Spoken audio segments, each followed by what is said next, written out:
2년 전 일본이 초특급 국빈 대접을 약속하며 말 그대로 애원했지만 방문 직전에 약속을 파토낸 사우디아라비아의 빈살만 왕세자가 얼마 전 또다시 두 번째로 방일 전날 밤 갑작스레 방일 취소를 통보하는 사태가 일어났습니다.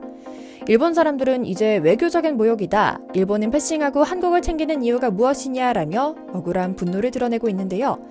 과거 신혼여행지로 일본을 선택하고 현지 게임 회사를 인수했을 정도로 일본 문화에 관심이 컸던 것으로 알려졌지만 두 차례나 일본 방문을 돌연 취소하며 일본 홀대, 일본 패싱 전문가라는 별명까지 얻게 됐는데요. 빈살만 왕세자의 방일에 공을 들였던 일본 정부는 당황스러운 기색이 역력한 상황입니다. 더군다나 바로 직전 방일을 통보했다가 그냥 안 갈래 하며 취소했던 첫 번째 방일 이후 한국 일정만은 꼼꼼히 챙겼던 일까지 겹쳐 일본 사람들의 자존심에는 스크래치가 크게 나기도 했는데요. 당시 빈살만 왕세자 겸 총리가 가져간 한국의 특별한 물건 때문에 중동 왕실에서 아주 특별한 뜻밖의 한류가 불고 있다고 합니다. 심지어 한국을 찾아 경제 외교 활동을 펼치고 있는 UAE 대통령은 우리 정부에 특별히 장인이 만든 것을 구할 수 있게 도와달라는 요청을 했다는 비하인드 스토리도 들려오고 있는데요. 세계 프로스포츠 구단이 소유하고 평생을 써도 다 쓰지 못할 돈을 가진 중동의 오일머니 초특급 부자와 왕족 중심으로 꾸준히 퍼진 한류라고 하는데요. 이들은 한국에서 이 장인을 특별히 모셔가질 않나 한국에서 이들이 작업한 명품을 사재기하고 있다고 합니다. 어찌나 인기인지 우아하면서도 신비로운 색감에 빠져 중동의 미녀 공주들을 중심으로 극비리의 한국행 전 세계를 띄우는 일이 잦다고 하죠. 원하는 건 다 가질 수 있는 세계 최강 부자들이 전 세계 다른 곳도 아닌 한국에서 백지수표를 뿌리며 찾는 것은 무엇일까요? 오늘은 빈살만 왕세자가 아랍에 뿌린 한류의 씨앗, 중동에 불고 있는 한국의 자개공의 열풍과 서양에서도 명품으로 인정받기 시작한 이 흐름에 대해 소개해드리려고 합니다. 잠시 저희 광화문 브리핑 구독 설정도 부탁드리고요. 재작년 가을 빈살만 왕세자는 서울 명동 롯데호텔에서 아침 식사와 오후 차담회를 할 때 사용할 정도로 식기에만 무려 1억 원어치를 썼다고 합니다.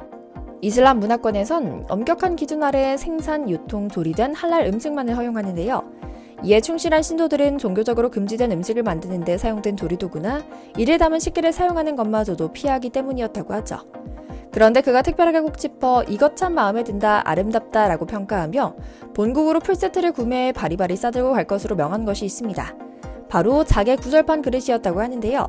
단순히 종교적인 이유가 아니라 정말로 마음에 들어서 가져갔다는 소문이 돌았는지 아랍의 여러 토호국 왕족들은 너나 할 것 없이 돈보따리를 싸들고 자기의 공예품이나 식기를 구할 수 있는 방법을 찾았다고 하는데요.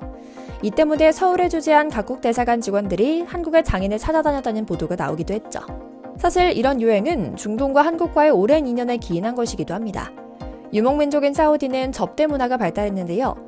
아랍 특유의 문양을 지닌 카펫과 주인의 고급스러운 기호를 보여주는 다양한 장식품으로 꾸며놓은 응접실이 그 집안과 가문의 수준을 보여준다고 하죠. 그런데 당대 그리고 사회 최고 수준의 기호를 뽐내는 아랍의 왕실 응접실에는 꼭 한국의 자개농이 있었다고 합니다.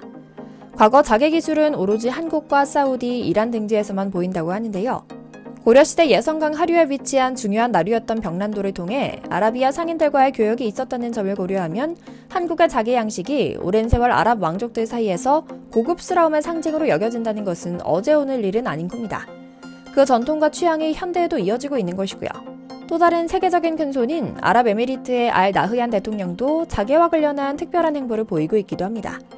한국을 처음으로 방문한 UAE 대통령은 마냥 돈으로 구할 수 없는 장인의 자개장을 구할 수 있는 방법을 알아봐달라는 요청을 하기도 했다는데요. 마음만 먹으면 재벌 총수를 집합시켜 투자를 논할 수 있고 그 규모도 한마디에 40조를 넘나드는 천문학적인 숫자로 움직일 수 있는 사람도 중요하게 생각하는 분야인 셈인데요. 그런데 한국의 자개 기술에 대한 수요는 아랍 왕족들 사이에서만 일어나는 것은 아닙니다. 서양인들 눈에도 자개는 멋지긴 한 것 같습니다. 은은하면서도 신비한 빛을 반사하는 자개는 쉽사리 플라스틱으로 흉내낼 수 있는 게 아니거든요. 진주만 해도 그렇습니다. 가짜로 만든 것을 보면 오, 썩 괜찮은데? 라고 하다가도 진짜 멋진 진주를 보면 계속 빠져들어 보고 있을 정도로 영롱한 빛을 반짝이거든요.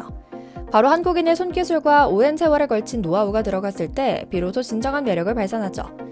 세계 최고의 럭셔리한 대중시계를 제작하는 롤렉스 디자이너들의 안목도 자개에 닿았습니다. 물론 유럽에서도 자개는 마더 오브 펄이라 불리며 오랜 세월 고급 장식으로 제작되던 물건이긴 합니다. 하지만 우리나라처럼 세밀하고 세련된 공예품보다는 주로 포크나 나이프 손잡이 부분에 투박하고 크게 만들어진 모습이 대부분이었죠. 그런데 롤렉스에서는 몇 년 전 처음으로 자개판을 시계에 넣겠다는 생각을 했는데요. 이때 자개판 시계는 전 세계적인 화제를 불러일으켰습니다. 카탈로그에서는 자개를 두고 신비롭게 반사되는 빛이라 소개하며 진주 자개는 본질적이고 신비스럽고 경이로운 소재입니다 라고 쓰여 있는데요. 조개 종류에 따라 다양한 색, 패턴이 나올 정도로 매력적이라며 자개를 한껏 뽐내고 있죠. 롤렉스는 한국 자개의 아름다움에서 영감을 받아 자개판을 시계에 넣게 되었다고 설명합니다. 실제로 개발 단계부터 스위스 본사 담당자가 한국의 극비리에 방문해 나전틀기 장인들에게 노하우를 배워갔다는 이야기도 전해지고 있는데요. 현재는 롤렉스뿐만 아니라 오메가, 쇼파드, 루이비통은 물론이고 일본 브랜드인 쉐이코의 최상위 브랜드인 크레도르에 흔히 보이는 다이아몬드 하나 넣지 않고 자개와 오칠로만 구성해 6억 원에 육박하는 최고급 제품을 내놓는 등 한국의 자개 기술이 명품 시계에 고급스러운 멋을 더하는 영감을 주고 있습니다. 이뿐만이 아닙니다. 사실 한국 자개의 아름다움은 이미 전 세계적으로 널리 알려져 있습니다. 엄청난 기술과 노력, 시간을 쏟아야만 만들 수 있기 때문에 자연스럽게 가격도 비싸기로 유명한데요. 그 중에서도 한국 장인들의 솜씨는 언제나 주목받는 것 같습니다. 최근에 한국에서는 촌스럽고 예쁘지 않다는 이유로 구박받던 나전칠기가 오히려 해외에서는 인기를 끌고 있다고 하는데요.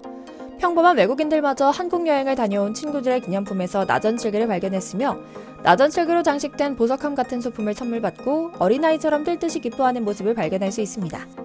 나전칠기에 푹 빠졌다고 소문난 외국인들을 살펴보면 입이 떡 벌어질 만큼 깜짝 놀랄 수밖에 없습니다. 우선 IT 업계의 양대 산맥 빌 게이츠와 스티븐 잡스가 한국 나전칠기 작가의 광팬이었다는 사실을 알고 계신가요? 파리 호텔에서 열린 나전칠기 전시회를 우연히 둘러본 빌 게이츠는 나전칠기의 아름다움에 푹 빠져 이 작품에 4점이나 샀다고 하는데요. 처음에는 누가 구입한 것인지 작가조차 몰랐다고 합니다. 바로 한국인 작가가 공들여 만든 작품이었죠. 바로 다음 해 빌 게이츠는 한국 작가를 찾아와 이런 의뢰를 합니다. 마이크로소프트사가 출시한 게임기 엑스박스에 자개 문양을 새겨달라는 것이었죠. 빌 게이츠가 이를 위해 작가에게 지불한 금액은 무려 개당 1억 원이었다고 하는데요. 작품에 크게 만족한 빌 게이츠는 선물용으로 100개나 더 추가 주문했다고 합니다. 이뿐만이 아닙니다. 빌 게이츠의 소개로 한국인 작가를 알게 된 스티븐 잡스도 찾아왔던 것이죠. 디자인에 광적으로 집착했다는 애플의 스티븐 잡스답게 이번에는 나비 자개를 넣은 아이폰 케이스를 만들어달라고 부탁했다고 합니다. 나전칠기와 휴대폰 케이스 그리고 엑스박스의 조합이라니 눈으로 보면서도 놀랄 수밖에 없는데요. 이 작품은 모두 김영준 작가의 손에서 태어난 작품이었습니다. 그는 나전칠기 중에서도 특히 가구 장식에 뛰어난 감각을 보였습니다. 그가 만든 화장대와 보석함은 아랍에미리트 공주가 고가에 모셔갈 정도로 큰 인기였으며 호화 유람선이나 요트, 비행기 1등석, BMW 자동차 등에도 나전칠기 작품을 새겨 넣었죠. 그는 프란치스코 교황이 방한했을 때 교황이 앉을 의자도 제작했다고 합니다. 국가 행사에서도 그의 작품이 쓰인 것이죠. 사실 나전칠기 작가들은 아시아 국가 어디서든 찾을 수 있습니다. 가까운 일본은 물론이고 중국에도 나전칠기 예술가들이 넘쳐나죠. 그럼에도 그의 작품이 전 세계의 주목을 받는 것은 바로 전통에만 집중하지 않고 과감하게 현대적 감각을 불어넣었기 때문입니다. 실제로 그의 작품은 기존의 나전칠기와는 조금 다릅니다. 검은색과 흰색으로 구성된 전통 작품과 달리 색을 다양하게 그리고 과감하게 사용하거든요. 그가 개발한 컬러 57 기법 덕분입니다. 또한 평면 작품이 아닌 도자기나 의류 같은 입체 물체에도 자기 기법을 적용할 수 있다고 하는데요. 가구나 소품에 한정됐던 전통 나전칠기를 새로운 예술 장르로 승화해낸 것이죠.